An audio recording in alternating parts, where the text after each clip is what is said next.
Hello everyone, I hope you're all doing well. Today I just wanted to talk about the new developer update that Behavior just posted the patch notes for. Now this stuff will be available on the PTB on Tuesday, but I just wanted to give my thoughts ahead of time because I think there's some things that are good in here and some things that are not so great or maybe even unnecessary. Now again, these are just my opinions, doesn't mean I'm right about any of this stuff, but just giving my thoughts, and you can let me know if you agree at all down below. So starting off, the Twins is finally getting their rework.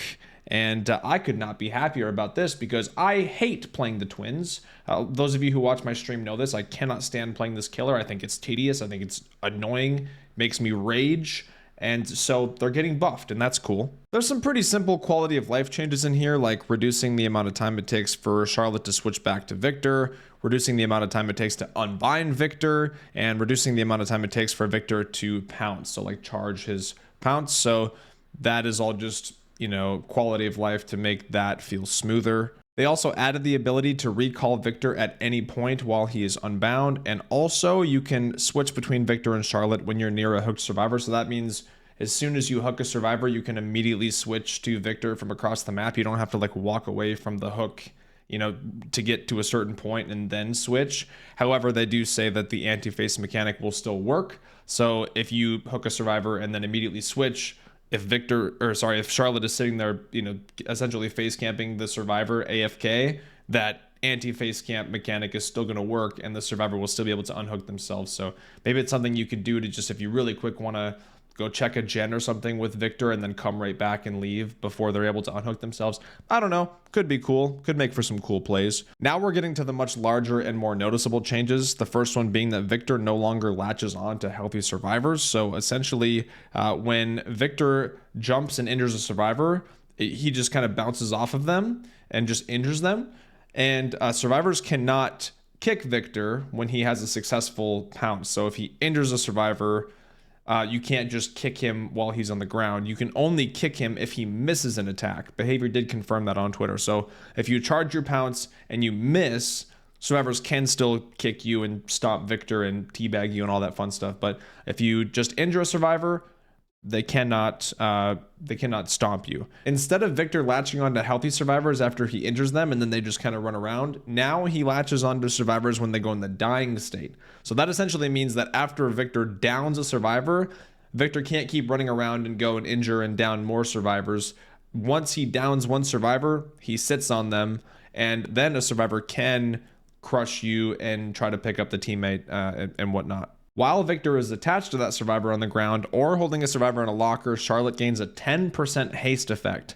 And they have that until either Victor is destroyed or until Charlotte hits a survivor. I could see this actually being kind of strong if you down a survivor and Victor's attached to them, and then you're chasing another survivor near Charlotte who's injured. You're basically going to be chasing that survivor with a 10% haste until, Victor automatically returns. So you get 20 seconds of a 10% haste, unless of course the survivor stomps on him, then you lose it. But I think this is mainly just so that Charlotte can get to where the survivors are faster, because obviously it's tedious if you down a survivor across the map with Victor and then you have to walk your ass all the way there. So this is just to kind of cut that time down a little bit. It also says here that survivors who are near Victor while he's latched onto that survivor in the dying state, they will not be revealed by Killer Instinct. Now I'm assuming you still get Killer Instinct if Victor's just AFK somewhere, like if you leave him by a gen or something and survivors go nearby, then you'll probably still get Killer Instinct, just not when you're latched onto a survivor. I'm very interested to see how these changes feel playing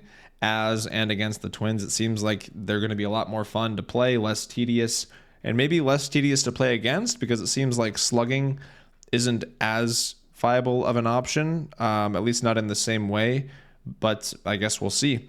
Moving on to the Blight, got a very small change, just saying that they improved collision detection to reduce cases where Blight slides off of objects. I did see some people on Twitter that were concerned about the hug tech and stuff. I don't know anything about that. I don't use hug tech when I play Blight, so this will probably be nice, feel nice for me, because I feel like I'm sliding off of things all the time when I play Blight, especially on certain maps with a lot of bushes, or even like Eyrie of Crows. I feel like you just would be sliding off shit. So Maybe that'll feel nice. I don't know. It's Blight mains in the comments can tell me if this is good or bad.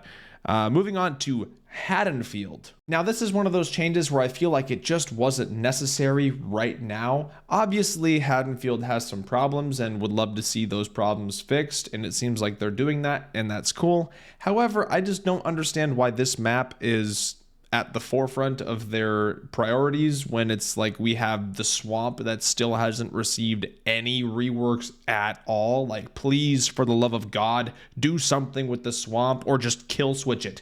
Either kill switch it or update it, for the love of God. And then I just feel like there's other maps too that just feel worse than Haddonfield, like Baden Preschool feels terrible. Garden of Joy still feels terrible after the very minor changes they made to Garden of Joy. So I don't know. I don't think this was necessary. Hopefully it's good. It says that they reduced the overall size, reduced the length of the hedges and fences, which they already did. I guess they're reducing them more. And then they're adjusting the houses to reduce the strength of strong loops. Obviously, they're talking about the infinite windows you can constantly run. I'm assuming you won't be able to have those, really shitty windows spawn anymore. And it also says they're reducing the number of houses on the map and that all the remaining houses can be entered. So currently there's like houses, covering up both sides, and some of them are just for looks, basically. They're just there. You can't go in them. So those are going to be removed, and I'm guessing they'll probably just put some random like pallets in there, probably some shitty pallets, or who knows. But yeah, I mean, I'm not against it. I just don't see why Haddonfield is the one that we're going with. But hey, we'll see how it rolls here. I still see this window here, but this doesn't look as bad as the other windows. So we'll see. Now we have Decisive Strike getting a buff, and I gotta say, it's about time. Decisive Strike has been terrible. Not that many people have used it. 3 seconds was absolutely just awful, especially against really strong killers. 3 seconds is nothing to a nurse or a spirit or a blight, even a huntress who could just turn around and beam you with a hatchet. Like, 3 seconds was bad. So they're setting it back to 5 seconds, which is what it originally was. And it seems like that's all they're doing, other than adding a stabbing animation. So now when you use Decisive Strike, you're going to actually like stab the killers. That's just for, visual purposes to make it look cooler. I said this on Twitter, and I know it's a hot take. I kind of wish that they would buff it even more and make it to where you can use it multiple times, like off the record. If you use off the record and you get hit, you still get off the record again once you're unhooked the next time. And maybe that's overkill. Please don't hate me. It's just my opinion. I'm not saying I'm right. Okay. I'm just saying, it can be avoided if you either don't tunnel or you can slug. Like there's things you can do still to work around Decisive Strike. And it's still not going to work in the end game, which was obviously, I think, the biggest strength. One of the biggest strengths that old DS had was that you could use DS in the end game. But now you can't do that with DS. So really, that's all they did was buff it to 5 seconds. I'm happy with that change. We'll see. I'm sure we'll probably see this more often now. And, as a killer who tunnels a fair amount when I feel it's necessary, I'm okay with this. Tunneling has always been a risk. You either make a really good decision by tunneling somebody, or you make a terrible decision by tunneling somebody. And that's just the risk of it. I think tunneling should be a risk. I don't think you should get to tunnel people for free. Like, you either do it and it works out, or you do it and it bites you in the ass. And that's okay. Roll the dice, baby. Next, we have a change that I strongly disagree with, and that's that they're nerfing adrenaline, making it to where it no longer activates if you're hooked when the exit gates are powered. And I think that's so silly, because adrenaline is one of those perks that, like, you have to do well all game. You have to complete the gens. You have to win the game, essentially, almost, to even get value from it. And if you're on the hook, there's one gen left, your teammates finish the gens, you're just fucked and you don't get your perk anymore. And I feel like having that feeling of, all right, yeah, my teammates clutched out, I ran the killer for 3 gens. Now, once I get unhooked, I'm going to have adrenaline. That's going to be awesome. Now that's just gone, and you're going to get no use out of that perk whatsoever.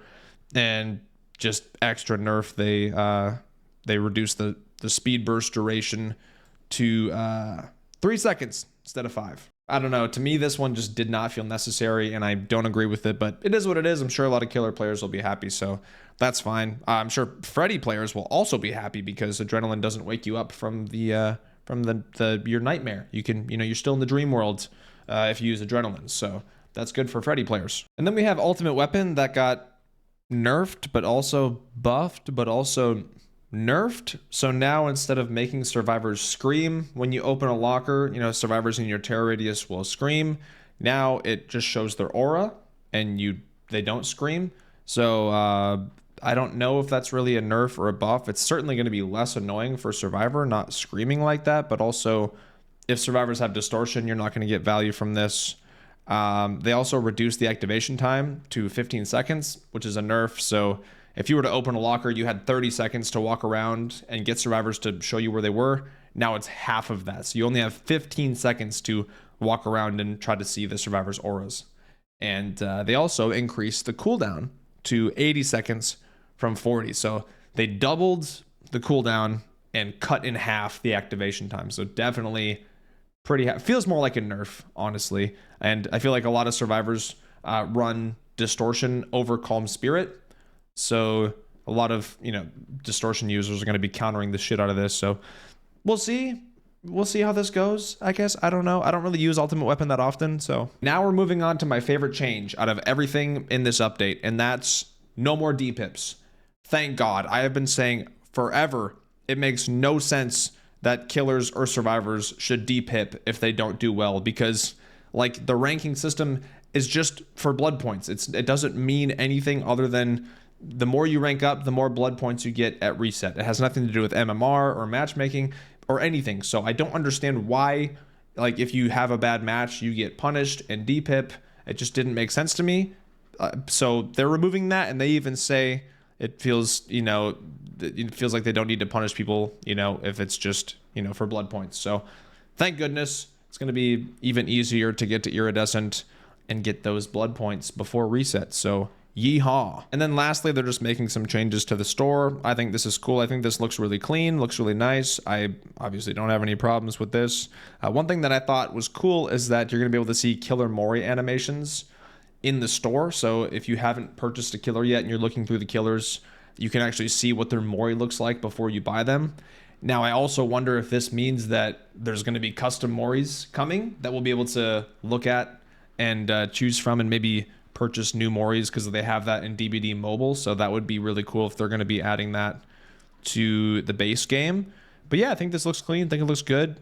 I don't see why anybody would complain about this. Anyways, there you have it. There's my thoughts on what's good, what's bad, what's not necessary in this update. Again, feel free to disagree with me in the comments. I don't think that you're wrong if you disagree with me. These are just opinions. And unfortunately, I'm not going to be able to test any of this out because this PTB is on Tuesday.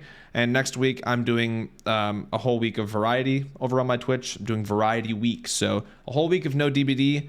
So I won't be playing Dead by Daylight at all next week. So I'm just going to be keeping an eye on Twitter and popping into other people's streams to see how this stuff feels or looks, because I'm not going to be trying it out. So I'll be playing this stuff when it comes to live, So yeah, let me know your thoughts, and I'll see you guys in the next video.